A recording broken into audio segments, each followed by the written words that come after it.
Okay, good afternoon, everybody. We're going to get started. Thank you for coming. This is year-round federal Pell Grant Exploration and Answers. My name is Marie Fitzpatrick. I'm from the U.S. Department of Education. I work in the Business Operations Division, and I mainly work with grants. We are happy to have you here today. We kind of changed the format of this session from previous years because we don't really have a lot that's new about year-round Pell. It's been working.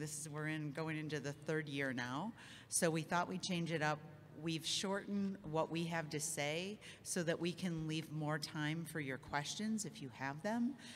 If you are new to financial aid and need some of the basics, we do encourage you to go out to the conference website from last year and download the presentation and listen to our audio where we did the full-on examples and all sorts of things. And you can always contact us, and if you have further questions, if you need a little bit more of a background than what we're going to provide today. So hopefully this will be very participatory. This is School Spirit Day, so as you notice, I am decked out.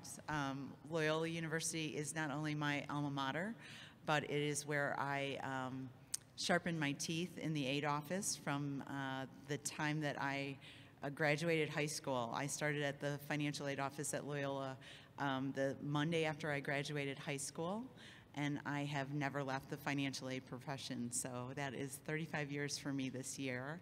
So not only is it my alma mater, but I owe my career to my institution, so I am a big Ramblers fan. Go Ramblers. So I'm going to turn this over to Aaron, and we're going to get started. Hello, everyone. So we are going to start out with a pretty high-level overview of year-round Pell. I'll talk about the policy, some policy aspects to consider.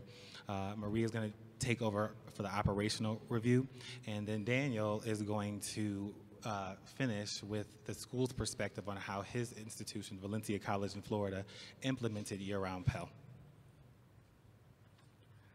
So the two major changes that took place in 2017 were that a student could receive up to 150% of their scheduled award for an award year. Scheduled award really means a student attending full-time.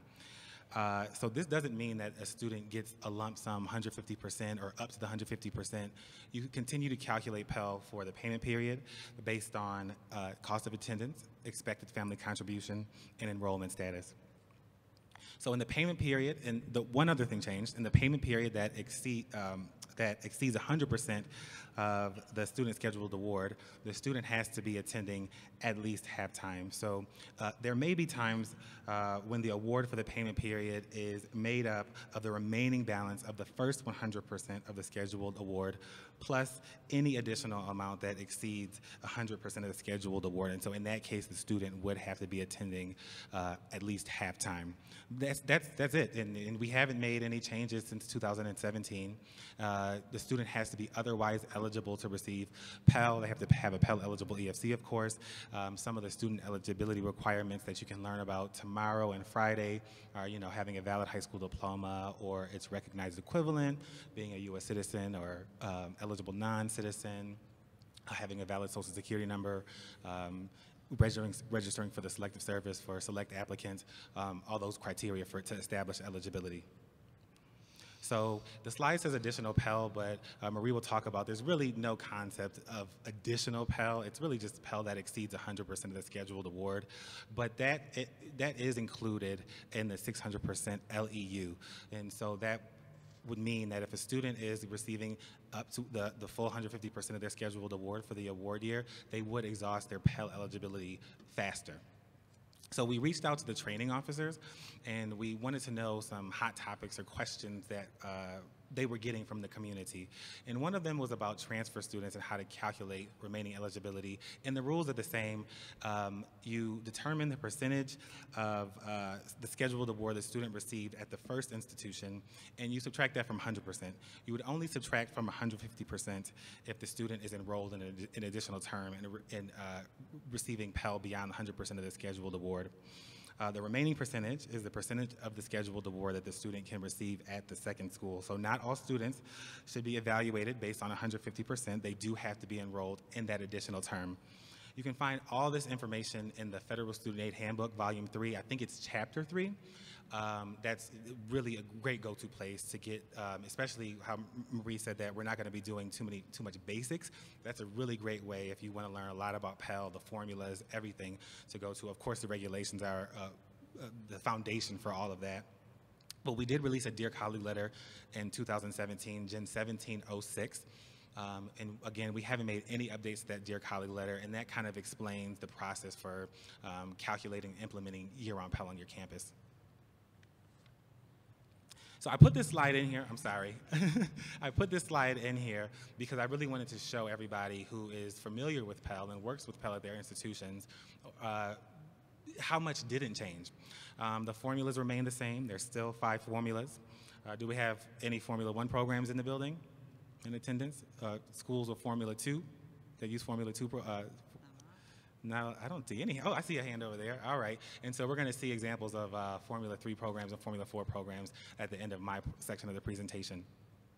You have to pay, generally you have to pay on a valid ISA or SIRE for federal student aid. There's obviously exceptions to every rule in federal student aid, possibly like interim disbursements for verification.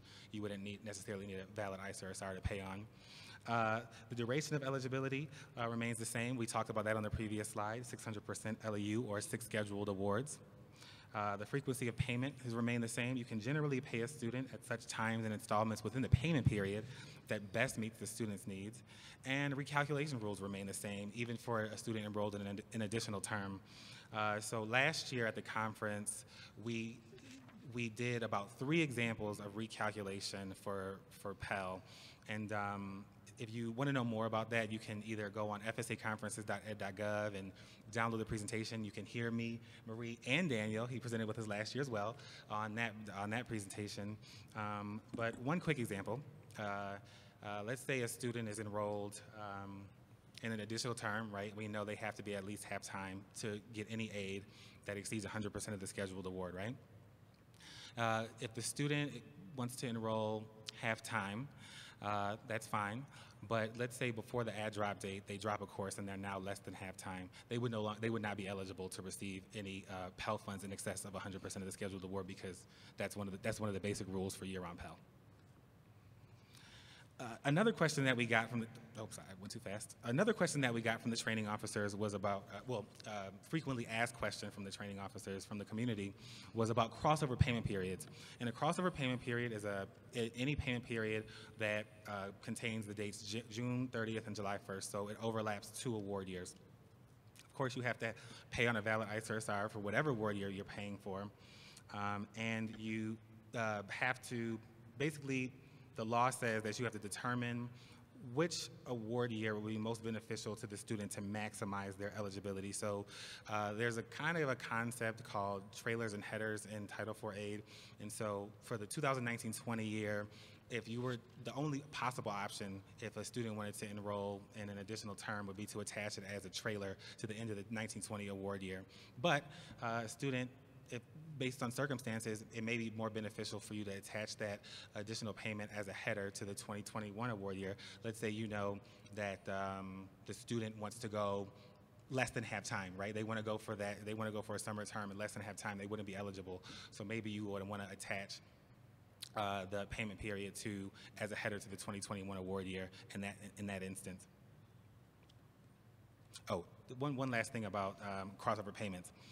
It can be done on a student-by-student basis. So I know that for generally when you're calculating for Pell, it's on a program-by-program basis which formula you use.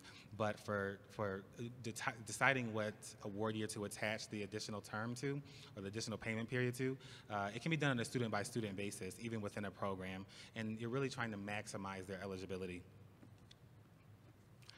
So here's an example of Formula 3. So last year we had somebody came up to the mic and really gave us a really great idea to include examples of programs other than Formula 1, right?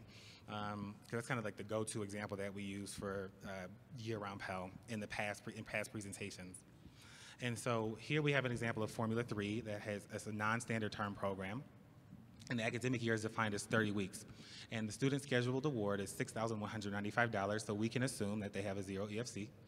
And for the academic year, we have a 13-week semester and a 17-week semester, and the student is going to enroll in an additional 12-week term.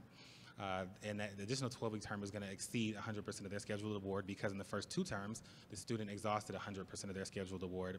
The student enrolled full-time in each term. And so the way we calculate for Pell for payment period for Formula 3 is we divide the number of weeks in the term by the number of weeks in the academic year definition and multiply that times the scheduled award. And so you can see at the end of the award year, this student used 140% of their scheduled award. They didn't use the whole 150%, so they still have about 10% remaining eligibility from that award year. But, and that kind of goes back to me saying that a student is not automatically eligible for 150% of their scheduled award. You do have to calculate the payment for each payment period. How do we know that the student used 40% of their scheduled of their award in that additional term? We just divided their award, $2,478, by the $6,195, and it came out to 40%. I was waiting for somebody to raise their hand and say, that's incorrect. You didn't do the math right. So our final example is Formula 4. Formula 4 can be used for non-term or clock hour programs. So in this example, we have a 1,350 clock hour program that's going to occur entirely within the 2019-20 award year. But the school's academic year definition is 900 clock hours and 26 weeks, the statutory minimums. The student scheduled award, again, is $6,195, so we can again assume that the student has a 0 EFC, or expected family contribution. So for clock hour programs, we're going to divide the academic year into 2 payment periods. So we have 2 equal payment periods. And this calculation is slightly different than the Formula 3 calculation. Here you have to multiply the scheduled award times the lesser of the clock hours in the payment period divided by the clock hours in the academic year, or the weeks of instructional time in the payment period divided by the weeks of instructional time in the academic year, and that's how you determine the award for the payment period. The student wants to finish their program and enroll in an additional term. They have 450 clock hours left, and so they're equal terms, so they're eligible for the $3,097.50, and in this example, the student did use the entire 150% of their eligibility for the award year. And so with that, I am going to turn it over to Marie for the operations overview. Whew. Who else is out of breath just listening to him? Okay. I'm from the Midwest, and I thought I talked fast, and I'm not sure that I do next to that. So I'm going to slow this down just a little bit.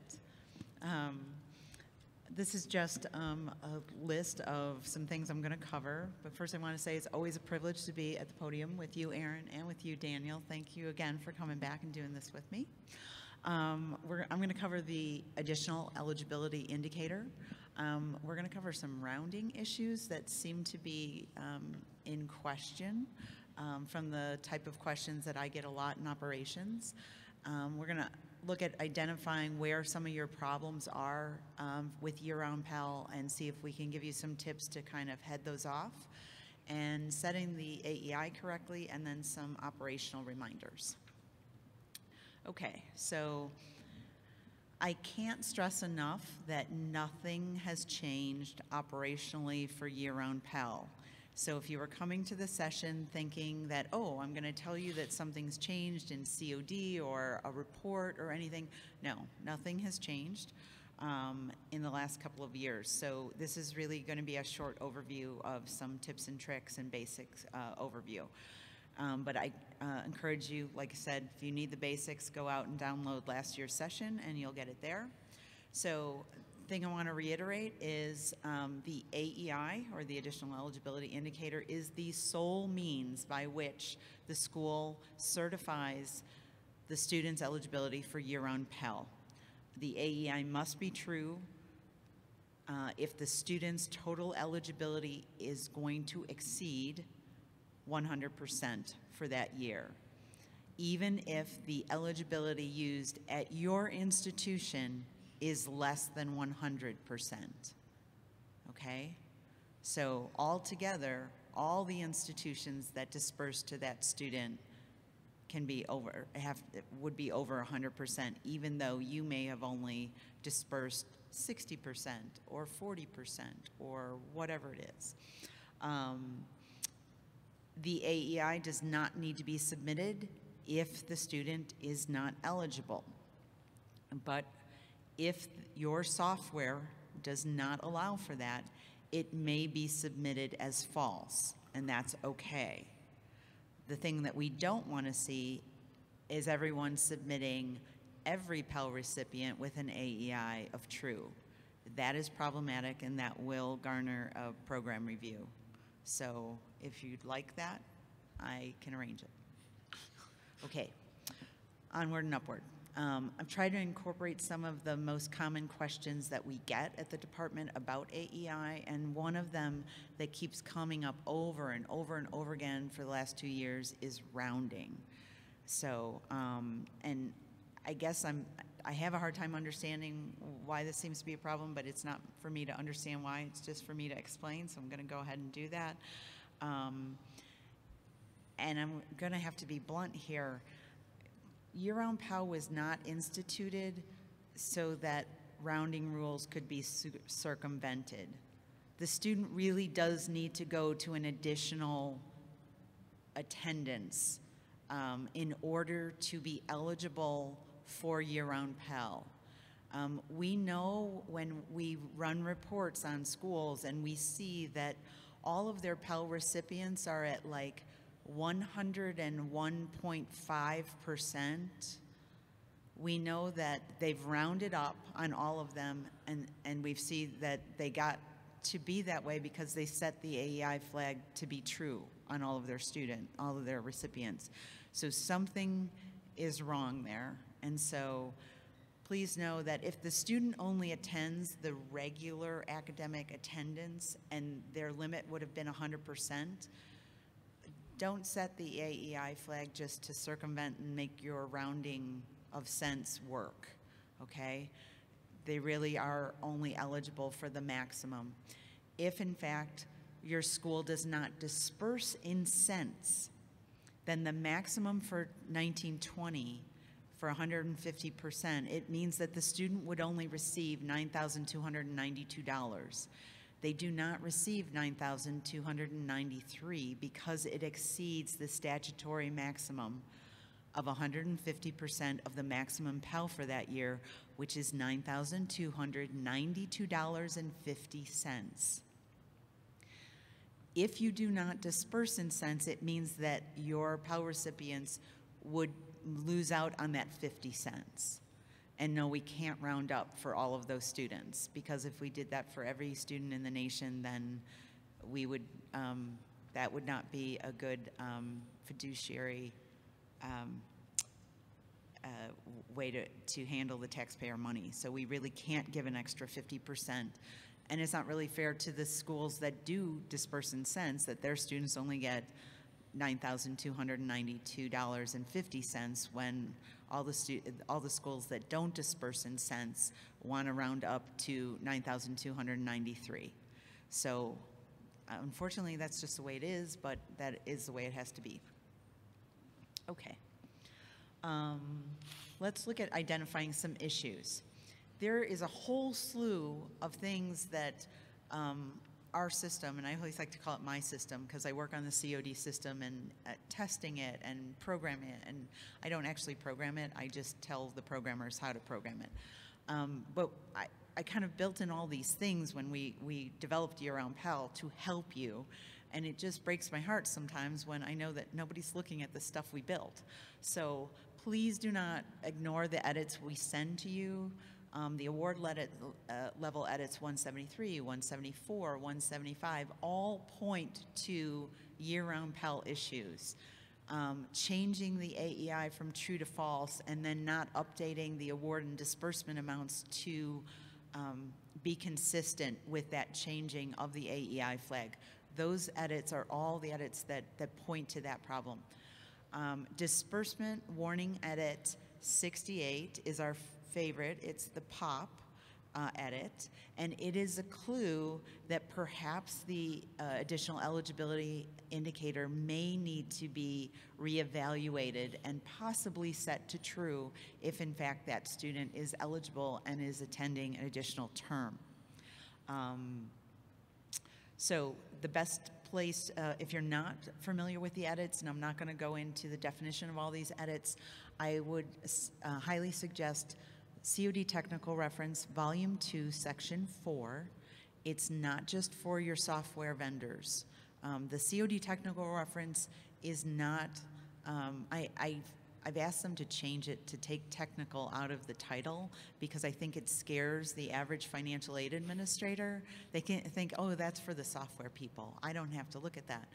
And there's really only 3 sections that I really think that I keep by my desk every day, and I encourage you to, and that's the implementation guide in Volume 2, Section 1, and all of the edits are in Volume 2, Section 4, and everything you want to know about all of our reports is in Volume 6, Section 8. So those are the 3 volumes I think that every financial aid administrator would like to have as their reference. But the rest of it is a little technical, and you may not want to look at all that, and leave it for your software people.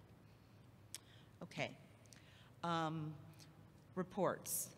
These have not changed, but these are the 4 reports that contain the additional eligibility indicator. They are the POP report, the Pell Grant Multiple Reporting Record, better known as the MRR, the Pell Grant Reconciliation Report Record, and the Pell Grant Year-to-Date Record. Most of you will probably be more familiar with the top 3 bullets. The last one, really, people only pull down the year-to-date file record, usually if they're having a discrepancy in their data for a student, and sometimes you can rebuild your system with the year-to-date file, but you can also just rebuild on your system if you can import it properly, one student. If they've totally gotten screwed up at your institution, you can just download that and rebuild that student. Let's talk about setting the AEI correctly. There are a few things that I always recommend people to do, and one of them is to update your procedures for R2T4 calculations, for your procedures for non-attendance and all other times in which you address recalculating disbursements. So if you talk about recalculating disbursements in your policy and procedures manual, you need to have an add-on about checking the additional eligibility indicator and whether it's being updated correctly with that recalculation. I highly recommend that. So when an additional eligibility indicator is changed from true to false, we always want you to recalculate and submit both the award and disbursement changes if that is necessary. Reviewing the edits, again, like I said before, returned in the COD record responses will help you more quickly identify problems and when you do need to recalculate something or if you need to change the value of the AEI flag. When award and disbursements are changed, so it's not just when the AEI is changed, but it's also when award and disbursements are changed. You always need to reevaluate the AEI flag to see if it is still applicable. Maybe it needs to be true, but maybe more than likely it needs to be changed to false, especially if the student didn't enroll in as many hours, or they're not coming back for a term, or for whatever reason. But we're seeing that more, that the AEI is being left as true when you are submitting downward disbursements, and we think that it probably should have been changed to false. So, reduction in an award and disbursements to 0, you should always change your AEI from true to false.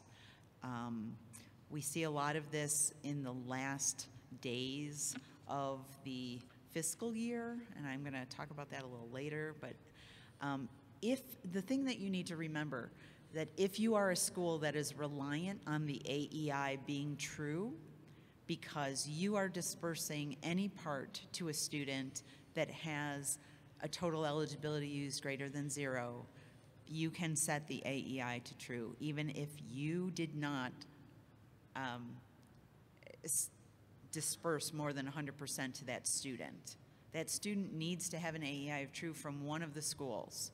And when you get to the end of September, And people are adjusting Pells. They're figuring out who they shouldn't have paid. They're making lots of downward disbursements. There's a lot of, we have seen an uptick in POPs like you wouldn't believe. And so we really recommend that you try and deal with your year-round Pell and the additional eligibility indicator issues as students drop throughout the year. Try not to leave them all to September if you can, because it causes a lot of POPs for your colleagues. And I'm sure you want to preserve the goodwill that you have in your state and your region for those students that are transferring in between your schools. So, okay. Some other reminders, operational reminders. This one I get often, and I think it's just a semantics thing because of the way some software vendors have built their systems on your campuses, but there's only one Pell Grant per student per award year per school. There's just one. And I know that a lot of you call in with questions and you talk about your second Pell or your additional Pell or whatever kind of Pell you've got going on, and I really try and get through the semantics to make sure that we're talking about the same thing. And I always think it's talking about the section of the Pell that is over 100% and less than 150% that we're talking about when you say second Pell or additional Pell. But just to know, when you call into our COD School Relations Center, they're getting tripped up on this too. We have hundreds of reps talking to the schools that call in with questions, and so if you could remember that they may get tripped up with the concept of first Pell, second Pell, things like that, because in our system in COD, if you look at it, there's only one Pell from your school. So I'm going to reiterate what Aaron first mentioned earlier, is that please always calculate remaining eligibility used in percentages. That will eliminate half the POPs that we see, really. Just because a student's transferring to you doesn't mean that the previous school used the same scheduled award. They could have a different cost of attendance that would put them in a different box in the matrix. They could have used a different CPS transaction. They could have done a professional judgment and you didn't. Whatever the reason is that that student might have had a different EFC at that school, just know that that will always throw off calculating the remaining eligibility. You need to do it in percentage first and then convert it to dollars second. So if you keep that in mind, I think that would be great. Keep in mind that setting the AEI to true can increase the student's Pell Grant eligibility across all schools for that award year, not just your school. So keep that in mind, that if previous school set an AEI to true, that means the COD system is evaluating the disbursement you're sending to COD based on the higher limit of 150% and not 100%. So as long as you understand that, and again, this usually comes into play with transfers, you'll be good. But I've had some people be really surprised that they didn't understand why COD was accepting it. They thought it should have been rejected because they didn't set the AEI flag. And I'm like, well, the previous school did, so it's going to evaluate it at 150% as the student's limit now. So schools may not know that their COD submissions, like I said, are being edited in COD at that higher limit. And I'll just plug this again because we had some really angry schools. When you wait till the last minute in September to change all your AEI flags, you figured out that they should now be false because students didn't go, and you change them all to false. That could affect and cause POPs with other schools. So just keep that in mind. Keep an eye on that. Know that year-round Pell is a hot issue now, and when you're dealing with POPs at the end of the fiscal year, at the end of September, keep in mind changing your AEI and be sensitive to other schools around you. If you have a sister school or a community college near you, or if you're the community college near the other school in town, I hope you have a good working relationship with the schools around you, and so that you can work that all out. But we have seen a large amount of pops this last year, and a lot of angry people wanting the department to intervene. And I'm happy to do that if we have to, but I know that the community always is friendly and want to help each other out. And so I would just encourage you to be kind and give people a heads up. Maybe you had a system issue and you had to change them all at the last minute. Maybe give a call over to your other school and let them know that they might see some pops, and you know, just give them a heads up. So I think I'll leave it at that. I'm going to turn it over to Daniel, but we'll have plenty of time for questions, and I'm always here if you need us, and contact information at the end of the presentation. Thank you so much, Marie. So you heard a little bit from Aaron this morning about his alma mater. Marie talked about hers. I'm going to shout out to the 3 colleges that I went to undergrad and grad. That would be Brandeis University, Northeastern University, and Boston College. Anyone in the room from Massachusetts? No. Oh, one. Hello. Okay, great. Awesome. And friends. So I'm gonna give a little bit of a school's perspective on year-round Pell, and talk a little bit about our implementation at Valencia. And I hope this information is helpful. We're also curious, because we'll have some time, if you have best practices that you'd like to share during our Q&A time frame at the end, we'd love to hear from you as well about how your implementation has gone. Are there things that you would suggest to your colleagues as a way to help with implementation? But to begin, I thought I'd orient you a little bit to who Valencia College is. So in Florida several years ago, we got rid of the designation of community colleges because we're allowed now to offer bachelor's degrees as well, but I'm essentially a community college. We're primarily a 2-year institution offering as well some 4-year programs. We're in Orange and Osceola counties in Florida. We have 9 campus locations. You can see our enrollment is fairly high. We're about 63,000 students. A large number of those students are part-time. That has impact for us as we think about year-round Pell, because of course, if only a third of our students are full-time, then we're going to have some different issues to consider as we think about year-round Pell. And you can get a sense, our population in terms of who we receive financial aid applications, we got about 71,000 FAFSAs a year, 71 to 72,000. In 18-19, we had slightly over 22,000 Pell Grant recipients at our institution. Of those Pell Grant recipients, about 2/3 were dependent, about 1/3 were independent, and probably not a surprise to many of you, I'm sure you're seeing this as well, about 60% of our Pell Grant recipients had 0 EFCs. So a large number of those Pell Grant recipients with 0 EFCs. In 2018-19, we dispersed slightly over $81 million of Pell Grant to our students. And I should say, this isn't on the slide, but we operate where summer is a trailer to our academic year. That's true of many of the colleges in Florida. So we operate on a summer trailer model. So here was our plan, and I wanted to share a little bit about this. This was mirrored with communication on social media, as well as communication through faculty, staff, and other forms of communication, advisors, et cetera. But we did actually institute for the last 2 years a staged campaign. In the fall semester, we send a letter to every enrolled student receiving Pell, explaining to them that because of the change in year-round Pell, that they have abilities to plan their schedule out for the year and take advantage of year-round Pell, and that in fact, you know, this change is beneficial to them. Interestingly, in the state of Florida, the change in Pell Grant was mirrored by a change in our state grant. Bright Futures is now also available in the summer, so it gives us an opportunity to talk really about both. But our messaging is targeted really around Pell Grant in this form. In the spring, then, we actually segment into 3 different populations with 3 different letters. So for spring, if students were enrolled full-time in fall and enrolled full-time in spring, we send them a letter that encourages them to think about enrolling full-time in the summer. It explained that they have the potential of getting another full-time semester done and receiving full-time Pell Grant.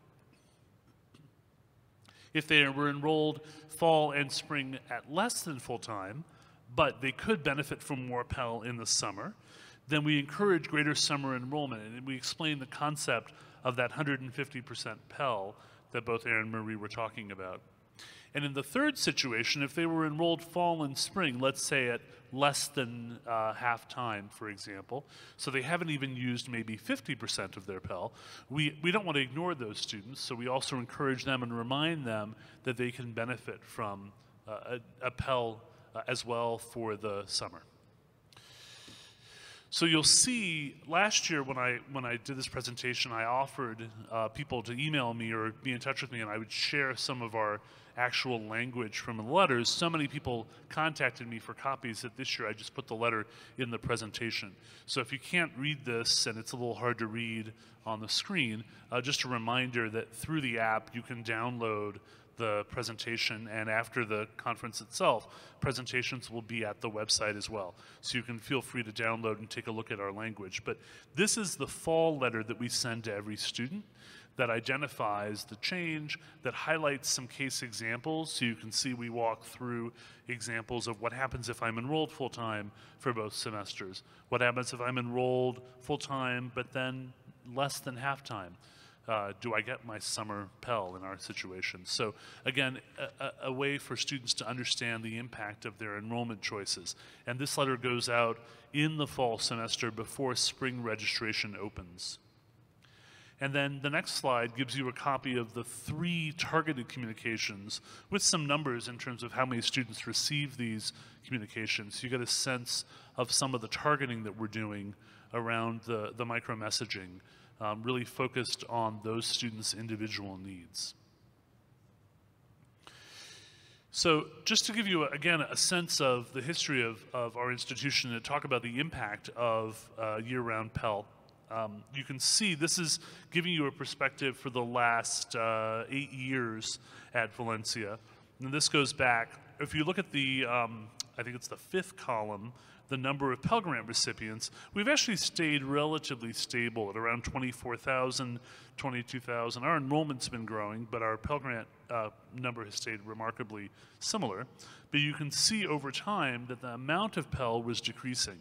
So in 16-17, we were down to $68 million of Pell Grant received. What's interesting is the jump to year-round Pell made a huge difference for us. It was a $9 million difference between the 16-17 and the 17-18 numbers.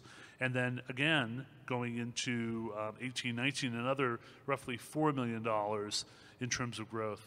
I'm also happy to talk about, at some later point with anyone who's interested, stop me if you want to hear a little bit about how we've managed this loan change. You can see the last 2 columns here give you a sense of the remarkable reduction we've had in loan volume. We've cut our loan volume in half over those last 8 years as well. So again, if you're interested, I'm happy to share with you some of the strategies that we've undertaken to do that. The next chart shows you the impact of summer Pell, specifically around 2 figures. Number 1, the blue line, the top line, is the number of students receiving Pell disbursements by semester. So you can see, probably like many of you, we have a fall to spring transition issue. We have a number of students who come in the fall, don't return for the spring. But the summer number is remarkably, growing. So it basically grew by 50%. So if you look at the summer of 2017, we had 6,300 students receiving Pell. That jumped to 9,000 students receiving Pell in the summer as a result of year-round Pell the following year. What you'll also notice on the bottom, the red line, is the number of credit hours that students are enrolled in total. Just a note about why they're decimals there. We also offer clock hour programs, so some of our students are enrolled in clock hour programs that convert for this level of reporting to percentages of credit hours. But just as a piece of information, you'll see again that Pell usage in in credit hour numbers grew dramatically between the 2 summers, summer 17 and summer 18. This had some unintended consequences in terms of our academic side of the house.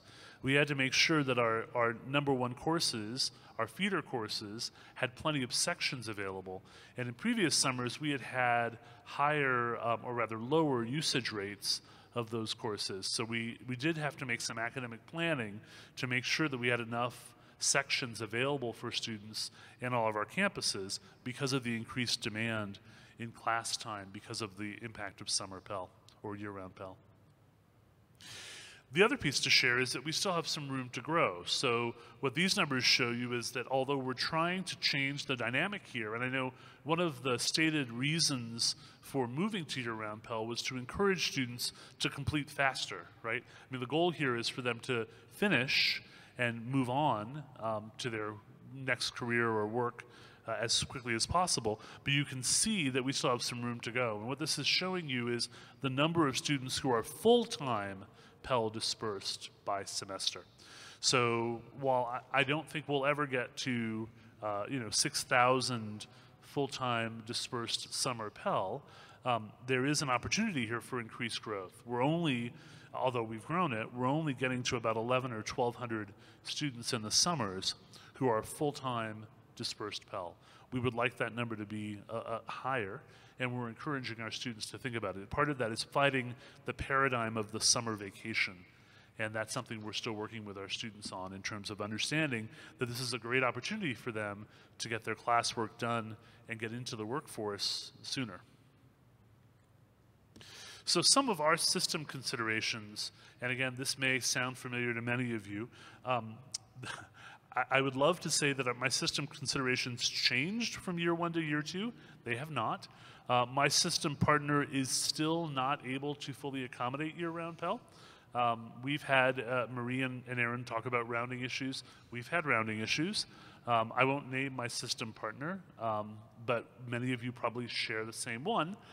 We've had dollar issues that I've faced many times during the course of the year, where we had dollar reductions for unexplained reasons in Pell disbursements that I had to go back and figure out what was going on. It had to do with rounding. And so we've come back and forth through this several times. We've had some system errors and delays around the rounding and the lifetime eligibility used issues. There was a problem tracking between 500 and 600% on our system, so dealing with issues around remaining percentages available was problematic.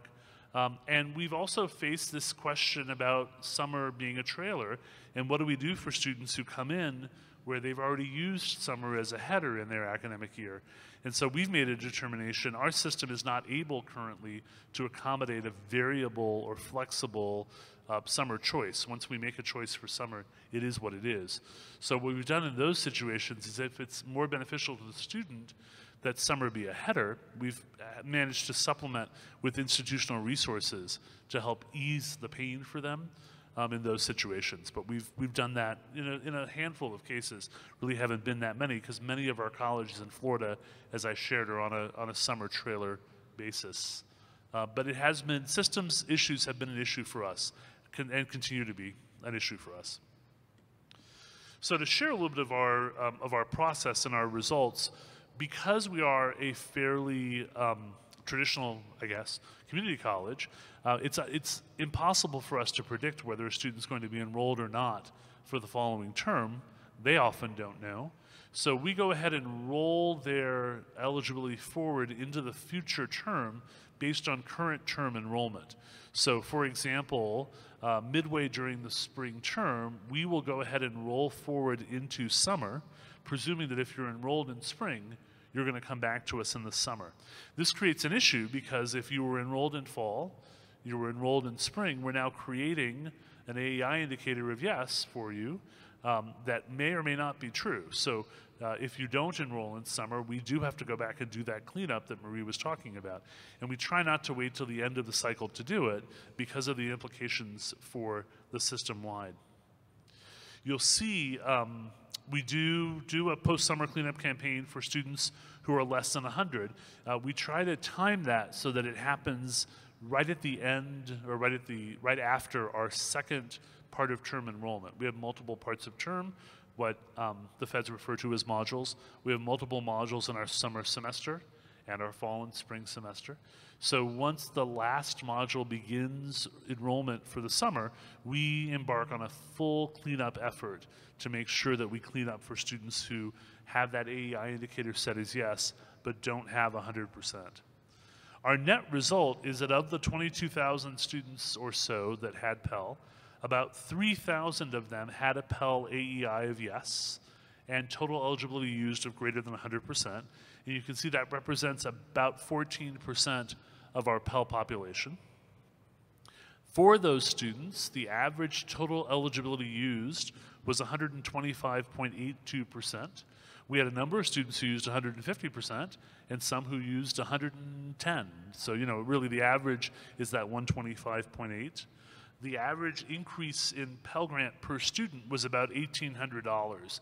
So of those students who got the additional, or the additional Pell, the 150% Pell, that additional Pell was valued at $1,800, and our total increase was $5.5 million in Pell, attributable to the fact that year-round Pell is now available. So with that, I think I'll turn it back to Marie for resources, or Aaron? Marie. Who's gonna take the coin? I guess it's me. Okay. Okay, we just have a few resources listed here, and as you can see, we haven't posted anything about year-round Pell in over 2 years. That's, we said we had nothing new to say. I did list a couple of the technical reference sections that I talked about. We have our contact information that you can download.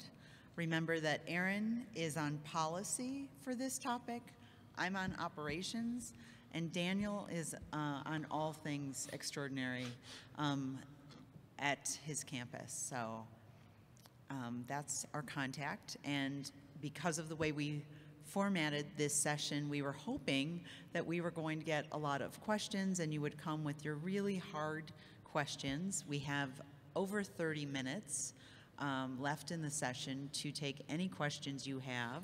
So let's open up the mics, and please step up to the mic. We have 3, 1 in each aisle, and let's get started with a lively game of Stump the Fed.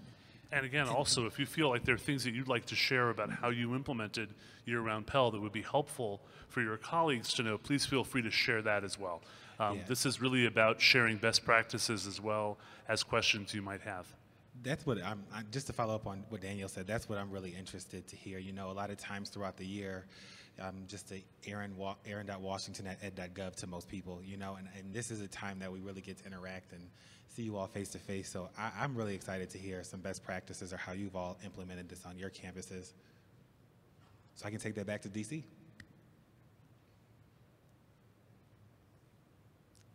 There's got to be one question.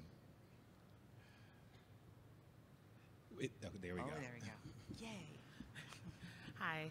I am at a university that is a trailer school, and I have heard that term cleanup. I have heard that where they're doing cleanup before they can award summer Pell.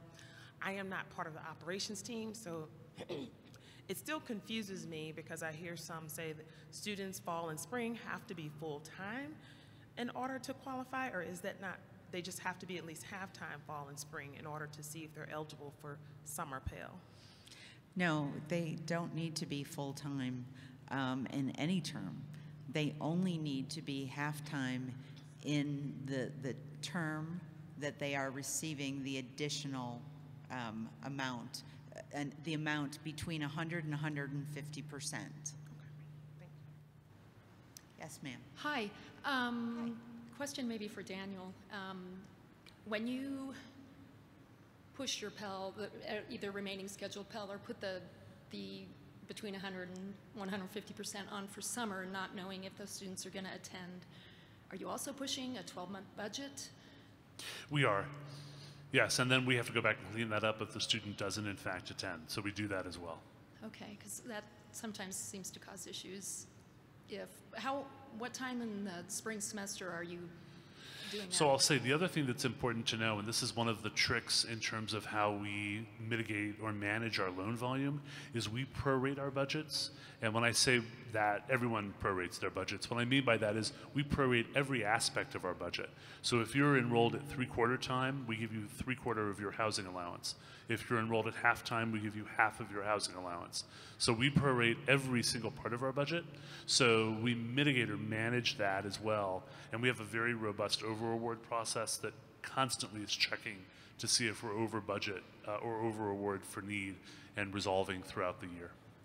So when you have a 12-month budget and you don't know yet whether that student is going to attend, and either a new ICER comes in, gets reevaluated, gets run through package, or like some awards might be added, or a scholarship might come in when the student doesn't actually have the unmet need or costs left. Yeah, how do you make sure you're catching those? So it's a timing issue, frankly. I mean, again, we're generally making that assumption for people who are already sort of in the pipeline, but I hear your point, and we do have risk around that issue. It's become a minimal risk for us. The benefit on the other side is more, but it is one that we carefully manage. So yeah, I appreciate the question, and it's a consideration. I think the question is when to do it, when to roll late enough in the cycle that enough money has come through, but early enough in the cycle to impact choices around enrollment for that following term, and it's really a balancing act. Thank you. Yeah, thank you. Hi, I just wanted to confirm that the EEI indicator that you had mentioned needs to be set to true by either of the two schools, not both? Usually, it's going to be set to the school, by the school, that is causing the student to go over 100%. Yep.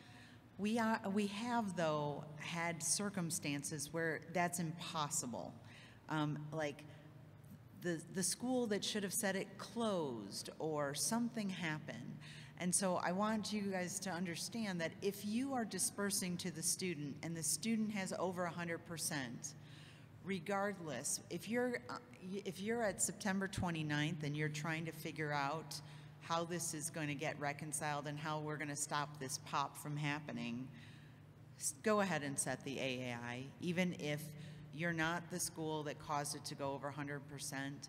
I mean, I would say generally I think it's a good practice to let the school that caused the student to go over 100%. If you dispersed first and you didn't make it go over 100%, and then another school went ahead and dispersed and they're causing the pop, and you've tried to contact them and they're not doing it, and we've had all sorts of stories at the department. It's not like you can't set it. We just think it's a best practice that you not set it if you're not the person that this entity that caused it to go over. But there are circumstances in which it would just be better for the student as a whole and for both institutions. For whatever reason the other school is not doing it, just go ahead and do it. Thank you. Sure.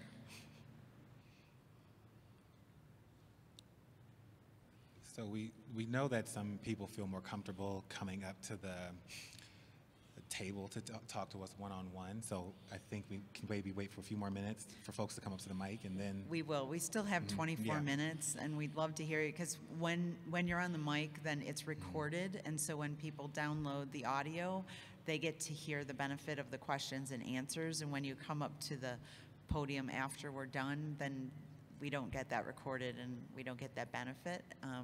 So we'd prefer it to be on the mic, but if you feel more comfortable, we're not going anywhere. Oh, good. We have another taker. We're a community college. We made the decision to start our summer as a header, and we award the students for fall and spring and just work our summer kids manually, if you want to say it that way. But we've been able to service more students that way because almost all of them are going to enroll in at least 6 hours in the spring. So it has increased our volume greatly, for them to come in the summer by starting it that way. That just works for us. I have to say, I think that's excellent, an excellent suggestion. I mean, as we look at our enrollment at Valencia on average, students are enrolled about 10 credits fall, 10 credits spring, 6 credits summer. So that's average, right, across all populations.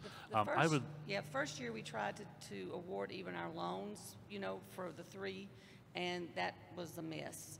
So we just award our loans just for fall and spring, and then they'll just request a summer loan, and then at that point we do the division. So it's very smart to think about using spring as the trailer because, in a sense, spring is the end of your academic period. They almost always are going to go right. at least 6 hours. Right. Yep. Great point. Thank you.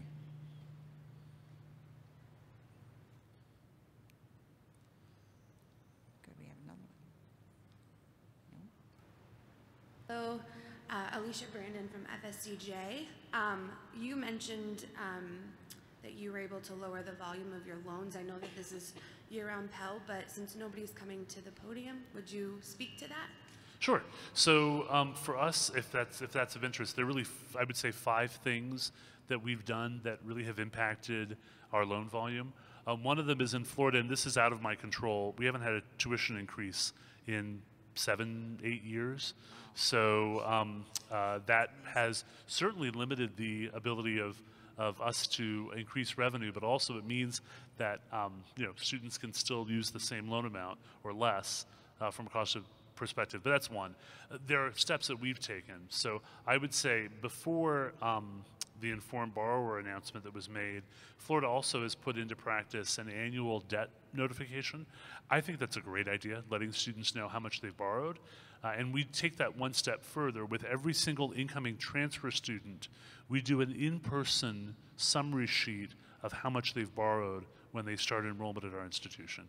We have a lot of transfer students, so we're actually showing them in person how much they've borrowed already at their starting point with us as an institution. So that's another piece. The other piece is we don't do passive confirmation. We require active loan confirmation, and we require them to enter the amount that they want to borrow. So while we package at their full loan amount, we do require every student to log in who wants to borrow, accept the loan amount, and enter the dollar amount that they wish to borrow, so that we're requiring them to take that additional step. And the last piece that I would say is that prorated budget has a huge impact because, again, we're not letting students borrow more than they need to. So those are the main things that we've undertaken. Hopefully that's helpful. Mm-hmm.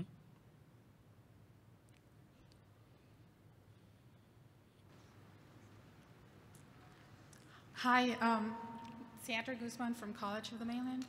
My question is for Daniel. We also use summer as a trailer, and we have one summer term with modules, so classes that have either 2 5 weeks, or whatever they decide to do that year.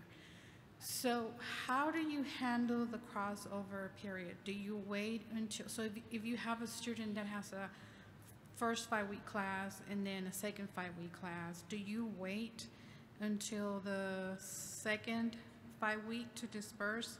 And do you disperse with the AEI or not? So good question. So now we're into Pell recalculation policies. So we do have or what many of us call census date policy. So our Pell recalculation date is the drop add date of the last module that you're enrolled in for that semester. That is our policy by student, which means we have variable Pell recalculation dates based on the student. So if you're enrolled in both front and second modules, we're not paying your Pell until the add drop period of the second module that you're enrolled in. Okay. And we are attributing it to the current academic year. So we're reporting it as part of in this case, the 18-19 academic year, or next year, the 19-21, but we're actually paying it after that second recalculation date. Okay. I will say our second module always starts because our summer period begins early in May. Our second module or last module begins right before June 30th. So technically both modules have begun before the June 30th date. Okay, now ours, the second one begins in July.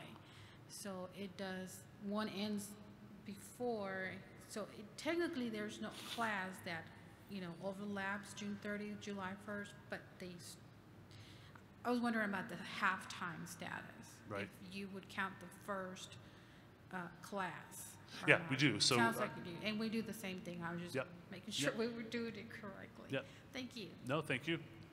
So I've had a chance to hear several schools come up and say we are a header-only or a trailer-only school. Are there any schools that evaluate the student on a case-by-case basis and decide whether to attach a payment period as a header or trailer? Okay. Would any schools that raise their hand want to come up to the mic and discuss how they do that for their populations? It's no pressure if you don't. You don't. I can see there's a. No, that's okay. That's okay. That's okay. I was just wondering. You do it manually? A manual Yeah. process. Can I ask for those who are, how many students do you have on Pell?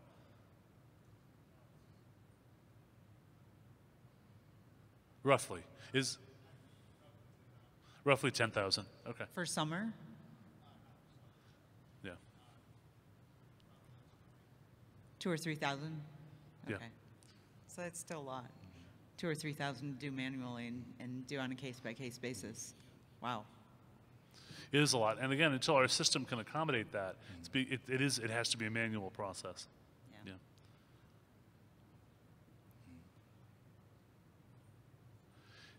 Who had creative ideas for Pell advertising? I know one of our fellow institutions in Orlando used signage, actually. They printed a whole bunch of signage they put around campus and drive time signs as well. So curious if people have done anything creative in terms of advertising. Or maybe even examples of how you feel the department can further assist you in advertising the I guess not the advertising, the policy or the operations around year-round Pell.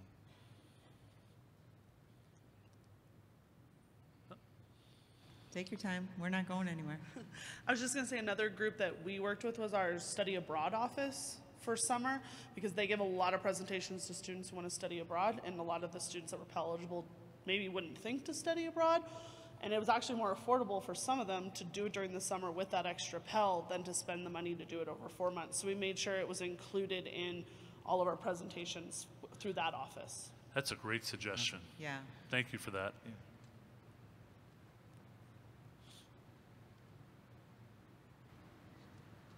Hi. Hello. I know you don't want to say what system you use, if it was Banner or Colleague, but I'm thinking one of those. But do you know, asking for a friend, but do you have a system that you see that people have set up right and it works really well with submitting the information? Are you looking at me? Yeah, I'm leaving that one. Whoever. Fine for you. I have heard that, and I have names of software vendors that are not doing it well, and we always like to hear about that at the department. I have a meeting with the software vendors tonight after hours, and so I am going to be discussing, I'll be bringing that up with them, that I heard that some schools complained in our previous session that we did yesterday on this and said, I would love to set the AEI flag, but it won't let me. And when I heard that, I was like, uh-oh. Then I wanted to know the name of their system and who they used, who their software vendor was, so that I could address this, because if it's not allowing you to do something that the department has told you you must do to certify, then that's a problem. Well, and I know there's so many software programs, but if there were even screenshots of how it is to be set up correctly to help us, that would be beneficial, I think. I know you have to deal with so many, but there are a few majorities. Yeah, well, I mean, we can't do that at the department and kind of train you on your specific software and how it looks, because even within the software products, they design it differently for each institution, possibly, depending on what kind of upgrades you paid for and certain things. So a lot of that is customized for school, so we wouldn't be able to do that. But certainly, if you feel that your software vendor is not allowing you to do something that is regulatorily required, we always want to hear about that. And here's where I would suggest contacting. And I'm just saying, I think ours is working, but Okay. Yeah, I'm the opposite. I think we're doing okay, but maybe we're not. I would suggest here's a place where your state association can also help, because through the state association you can share best practices and maybe have some conversation around vendor support and those sets. We've had that in Florida, those conversations around particular vendor setup. So, Thanks. Who was next? I don't know who came to the. Over here, yeah, second mic. Second line, okay. Hi. Can you hear me? Yes, there it you is. can now. Do you think there could be any consideration of moving out the Pell closeout date? With us being a quarter school and the increase in number of summer Pell awards, it's really difficult to close out within a matter of a few weeks, and you're dealing with unofficial withdrawals and trying to get everything cleaned up. Yeah, I don't think, I will certainly take that back, but that is like in law kind of thing. It's, Okay. it's kind of like that's been that way forever. And there's always been summer aid. I understand that there's a lot more of it now, and people are probably more likely to go on a less traditional basis, that they're more likely to go year-round, and I'll certainly take it back, but that is definitely something to ask in an open forum here. Thank you. Okay. And don't forget that would also have impact on FSAP, because FSAP has a Pell answer, a total Pell volume answer as well. Right, which is why I couldn't, I mean, that's kind of set. Yes, yeah, October 1. Yes, sir. A literal act of Congress would be needed for that. I'm sorry? A literal act of Congress would be needed. A little act of Congress, that's true. Yeah, It can do a lot. It's just shy of that. Yeah, so I work at a non-term school, and I'm hoping that this question kind of fits in. It's about rounding, and not specifically for year-round, but as the 600% comes into play, and NSLDS goes out 4 decimal places, but COD only goes out 3, which at 600.0001, is that, if NSLDS shows that, are we over-awarding? Because COD's only going out 3? No. Okay, so the only official lifetime eligibility use figure is in COD. Okay. COD is the official calculator of that, just like CPS is the official EFC calculator. You may see it in COD, but COD didn't calculate that EFC. Okay. So we just display it. But yeah, the fact that NSLDS chooses to display something differently, if it is at 600.0001, but it was still accepted by COD, right, it's fine. Okay. Because COD, if it was a problem, we would not accept it. We would have rejected it. Sure, We there would would have be a fixed reject, it. So right. you're fine when you see that. Okay. But always take the figure from COD, From COD. when in doubt. Thank you. Sure. Yes. Hi ma'am. there. A suggestion on promoting that summer Pell. If I remember correctly, I was just looking at my own FAFSA confirmation, but I don't qualify for Pell. I believe it would list the student's maximum Pell grant, but it just displays the fall spring amount. Maybe you guys could create some verbiage, like this is a fall spring, this is your possible eligibility for Pell, and if you do fall spring summer, maybe add that on, and that might get students to see that number, and maybe it would improve summer Pell usage. Maybe like an asterisk. Yes, Like, I mean, they don't ever read the fine With- print, but some might. And Right. I just thought it might be a suggestion. For you yeah, guys. we'd have to find a way to do that carefully so they didn't go into your office saying, but Right. it says I could have 150%. Right. Yeah, I agree. I just think it's, sometimes my students are shocked when they've learned, and we've tried to send it out via email, and they're not reading the email. We actually did balloons in the cafeteria with a table promoting it with like beach signs, and we're still struggling. So I just thought something there. Maybe they'll see that dollar sign. I don't know. Money talks, right? So Okay. thank you. Thank you. Thank you. About 9 minutes left and 30 seconds.